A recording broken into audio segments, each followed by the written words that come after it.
안녕하세요. 썰스타그램입니다. 오늘의 사연 시작해 볼게요. 저희 집은 부모님과 장남인 저, 그리고 막내 여동생이 그럭저럭 화목하게 지내고 있어요.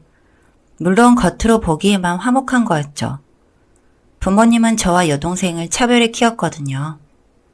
여동생은 저와 9살 차이가 났고 여동생이 태어나기 전까진 외동아들로 부모님과 친척들의 사랑을 독차지하면서 살았어요.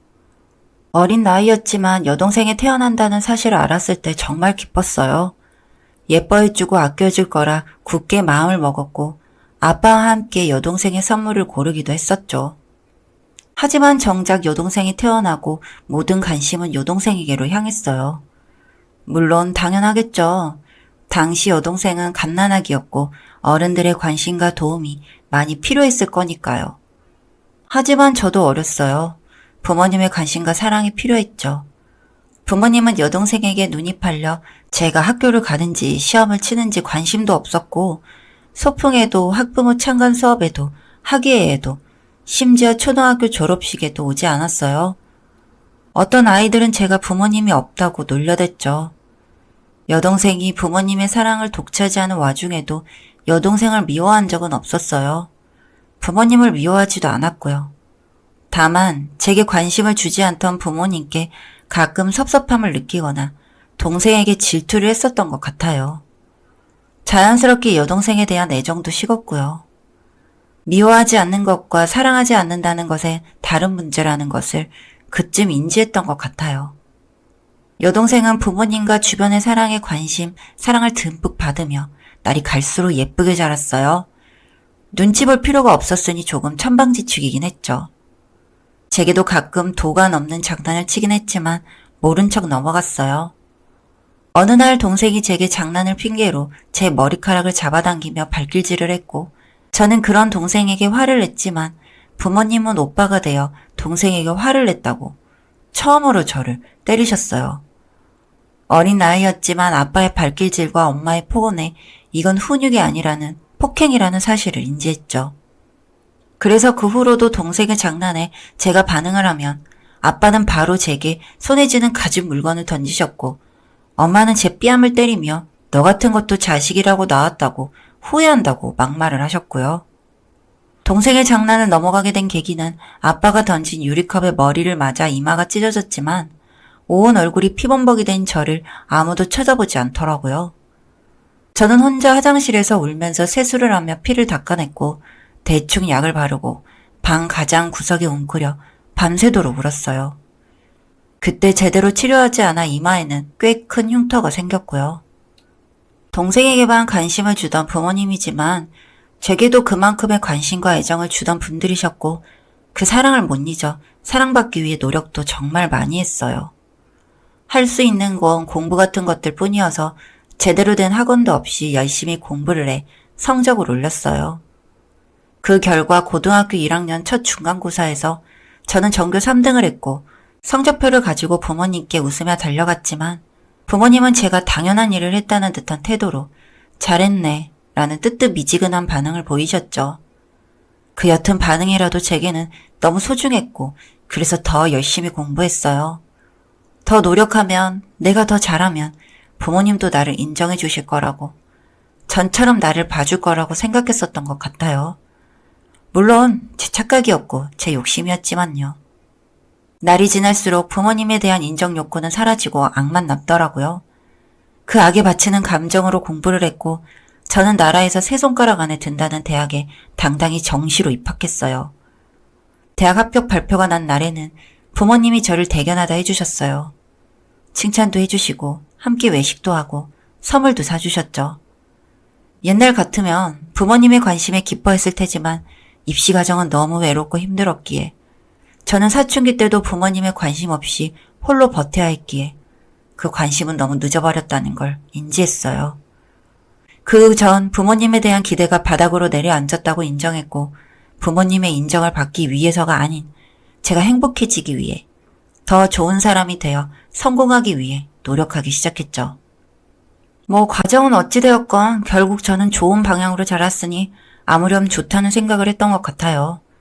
대학을 다니는 중에는 기숙사 생활을 했어요. 가족끼리는 몸이 멀어지면 오히려 더 친해진다고들 하더라고요. 그게 맞는 말이라는 걸 대학에 다니면서 깨달았어요.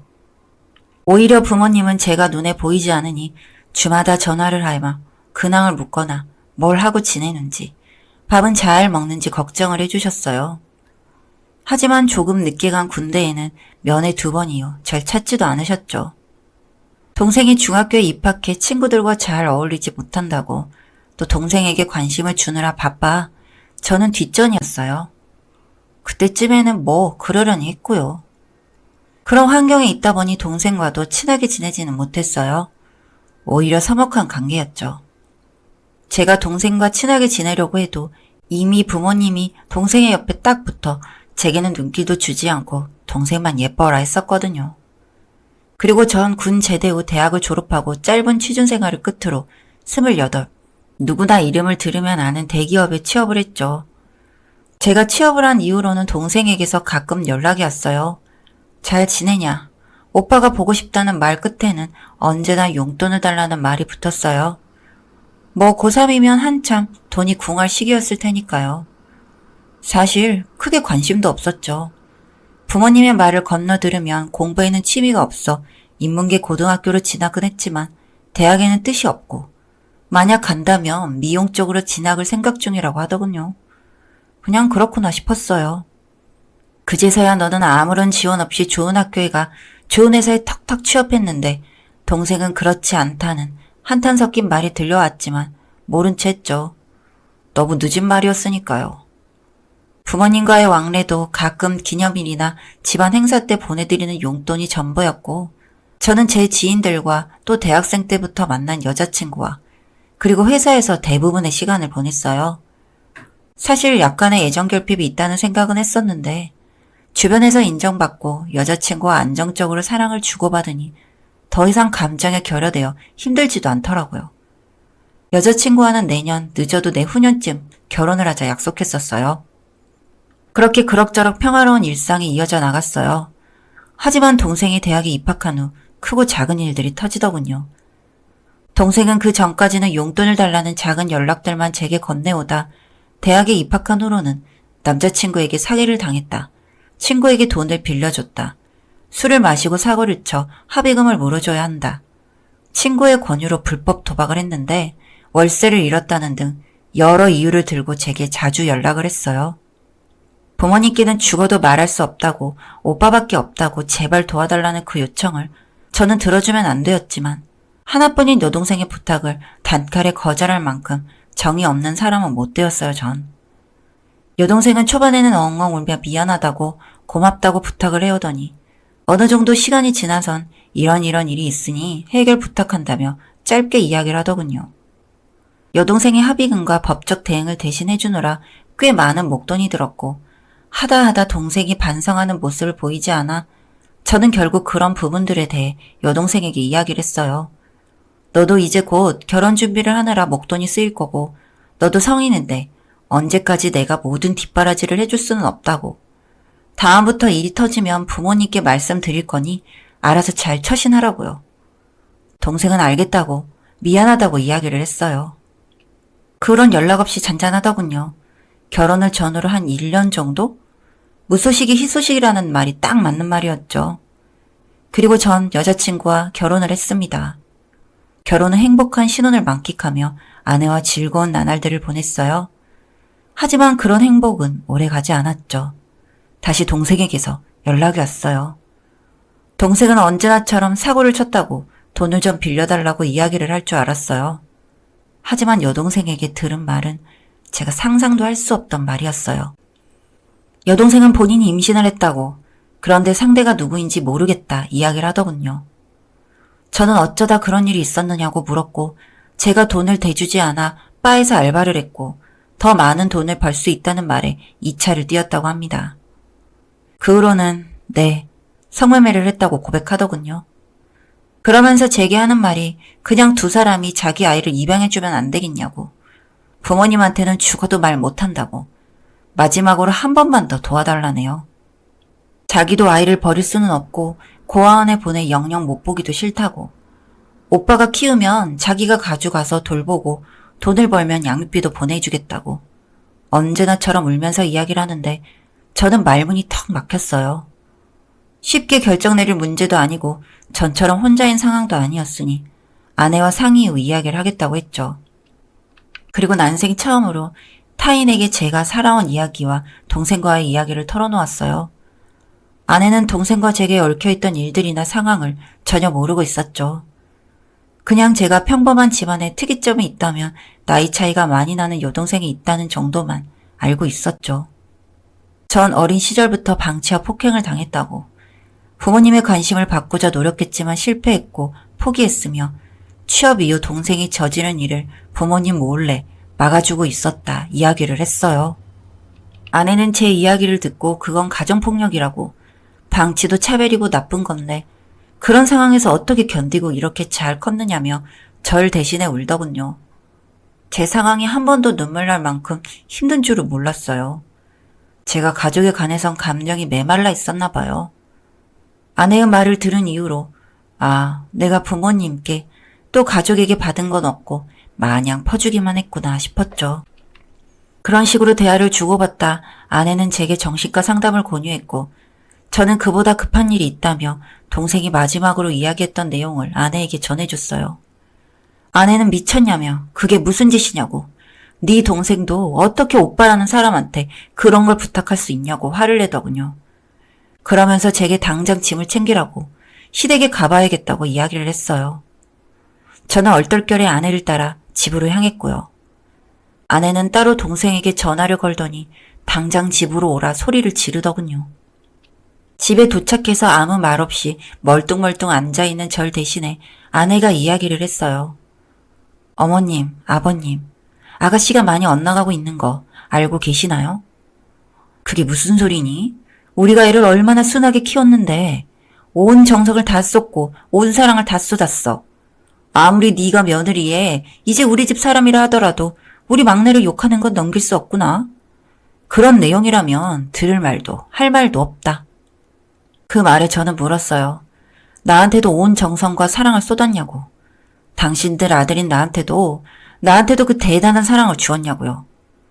부모님은 잠시 아무 말 없으시다 아빠가 갑자기 어디서 부모한테 눈을 치켜뜨고 큰 소리를 내느냐고 제 뺨을 후려치시더군요. 얼마나 세게 내리치시는지 입안에 피맛이 돌았어요. 늘 절 때리실 때는 훈육이 아닌 화풀이와 폭행이었죠. 새삼 정신이 들었어요. 그래서 전 바로 이야기를 했습니다. 동생이 대학에 간 후 벌였던 일들과 사건들, 돈과 관련된 모든 일들을 쭉 읊었고 동생이 제게 받아간 돈들을 모두 빌린다는 명목하에 가져간 돈들이니 어떤 방법을 써서라도 받아낼 거라고 이야기했고요. 그리고 동생이 성매매 업소를 전전하고 불법 도박을 일삼은 부분들은 정식으로 경찰에 신고하겠다 이야기를 했어요. 그리고 마지막으로 동생 아이에 대한 건 나도 책임 못 진다고 셋이 알아서 해결하라고 했고요. 부모님은 제게 아이는 또 뭔 이야기냐고 물었어요. 그쯤 동생이 집으로 들어오더군요. 부모님인 사색이 된 얼굴을 동생을 붙잡고 네 오빠가 하는 말이 맞냐고, 정말 그런 짓을 한 거냐고 묻더라고요. 또 아기는 무슨 말이냐고 물었죠. 끝까지 제 말은 하나도 믿어주지 않는 게 참.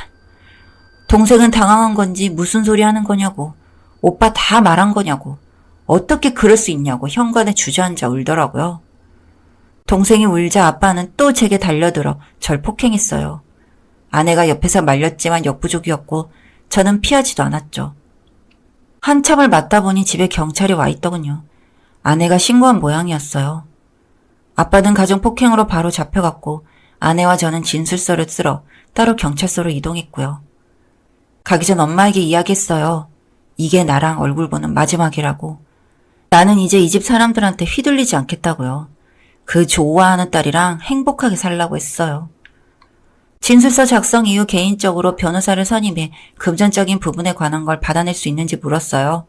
아마 동생에게 준 돈들은 받기 어려울 것 같다는 대답이 돌아왔고요. 돈은 애초에 받을 생각 없었으니 불법 도박과 성매매, 불법 업소 등에 대한 부분을 신고하기로 했고 아빠에 관한 부분도 재판에 가서 지겨운 싸움이 되더라도 끝까지 소송을 진행하기로 했고요. 현행범으로 잡혔으니 아마 법적으로 회피하긴 힘들겠죠. 동생은 이미 전과도 많으니 도박과 성매매로 처벌을 받게 된다면 아마 제대로 된 일도 삶도 살아갈 수 없을 것 같네요. 인생 되먹을 대로 산 죗값을 받는 거죠. 제가 그렇게 받고 싶었던 사랑을 본인은 독차지해놓고 그렇게밖에 인생을 살지 못했다는 게 참 안타깝네요. 모든 일이 대충 정리되고 저는 아내에게 나와 결혼해줘서 나를 이 지긋지긋한 집에서 구해줘 고맙다고 이야기를 했어요. 정말 아내가 아니었다면 전 아직도 부모님과 동생의 울타리 속에서 괴로워했겠죠. 아직 젊고 살아갈 날도 많으니 저는 아내와 함께 행복하게 살아갈 겁니다. 제게는 희망이나 다름없는 아내를 낳아주고 바르게 길러주신 장모님과 장인어른께 효도하고 평생 아내에게 헌신하고 사랑하며 행복하게 살 거예요. 여기까지 썰스타그램이었습니다. 구독과 좋아요 부탁드릴게요.